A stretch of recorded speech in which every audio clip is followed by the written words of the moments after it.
supposed to believe is some kind of coincidence, there was also an anti-terrorist drill going on 7/7. And again, just like 9/11, they were talking about attacks on the same targets, the same kind of tube stations, and exactly the same time as the actual attack happened, providing some kind of cover for what must be operations orchestrated in some way by the state.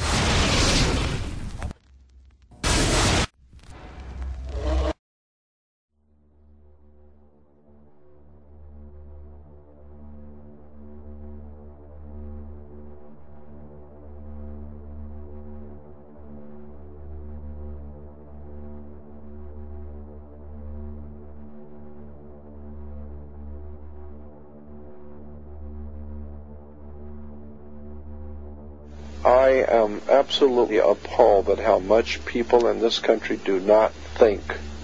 We are given to understand that, that an Arabic guy out there up in the mountains financed the most elaborate attack on this country. Do you think some people in a cave,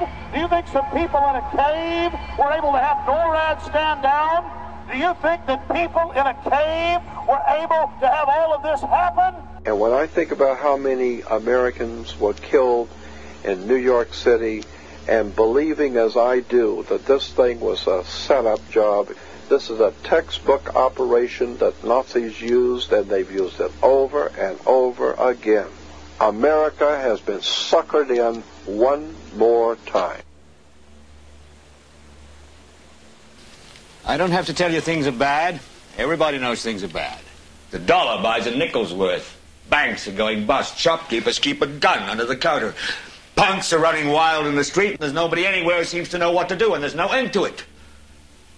We know the air is unfit to breathe, and our food is unfit to eat.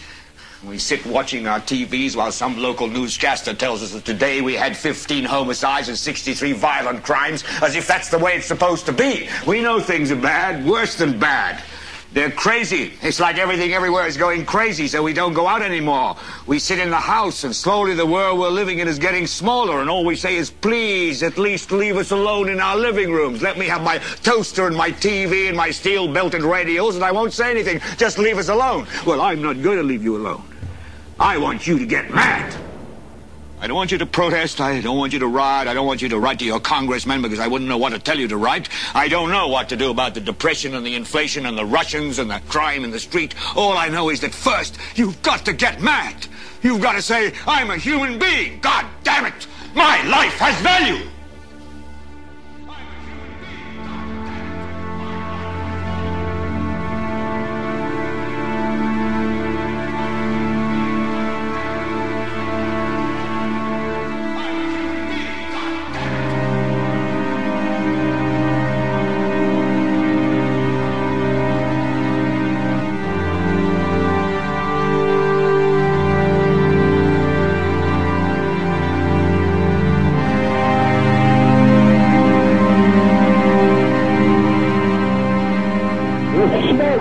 There, 105, 2 pounds. It's really bad. It's black. It's iron.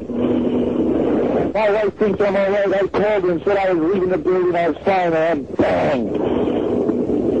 It's the 3 of us, 2 broken windows. Oh, God! Ah!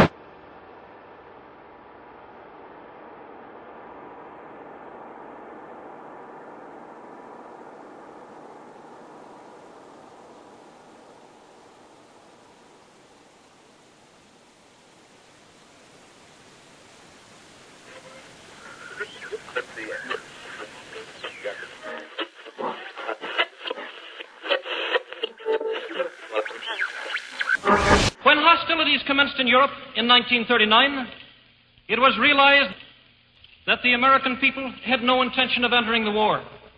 But they believed that this country could be enticed into the war in very much the same way that it was enticed into the last one. They planned, first, to prepare the United States for foreign war under the guise of American defense. Second, to involve us in the war step by step without our realization. Third, to create a series of incidents which would force us into the actual conflict. These plans were, of course, to be covered and assisted by the full power of their propaganda. Our theaters soon became filled with plays portraying the glory of war. Newsreels lost all semblance of objectivity, and they have used the war to justify the restriction of congressional power and the assumption of dictatorial procedures on the part of the President and his appointees. A fear campaign was inaugurated. We cannot allow the natural passions and prejudices of other peoples to lead our country to destruction.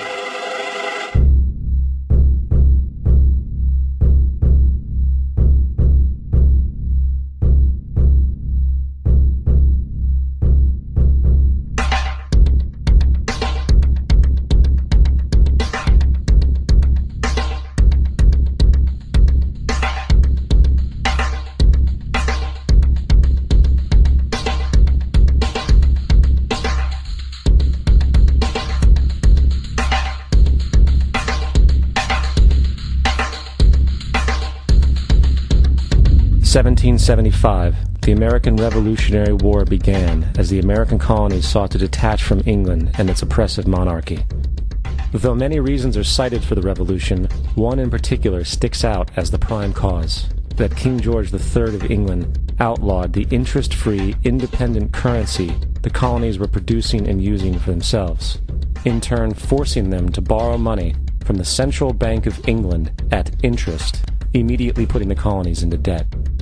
And, as Benjamin Franklin later wrote, the refusal of King George III to allow the colonies to operate an honest money system which freed the ordinary man from the clutches of the money manipulators was probably the prime cause of the Revolution.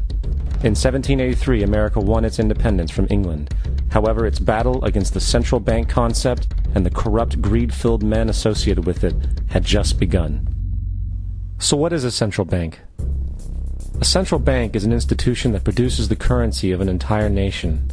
Based on historical precedent, two specific powers are inherent in central banking practice: the control of interest rates and the control of the money supply, or inflation. The central bank does not simply supply a government's economy with money, it loans it to them at interest. Then, through the use of increasing and decreasing the supply of money, the central bank regulates the value of the currency being issued. It is critical to understand that the entire structure of this system can only produce one thing in the long run: debt. It doesn't take a lot of ingenuity to figure this scam out. For every single dollar produced by the central bank is loaned at interest.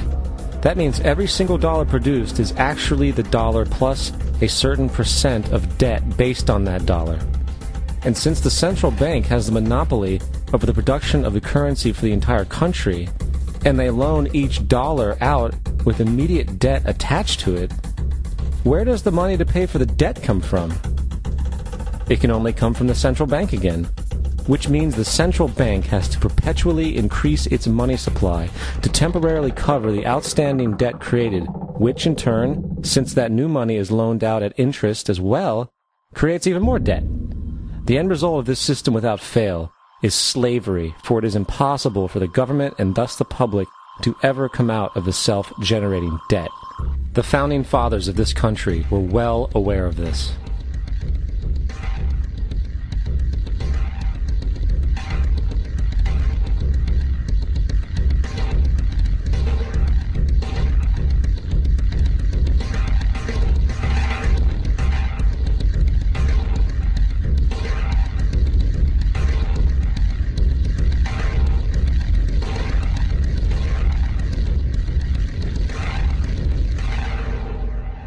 By the early 20th century, the U.S. had already implemented and removed a few central banking systems, which were swindled into place by ruthless banking interests.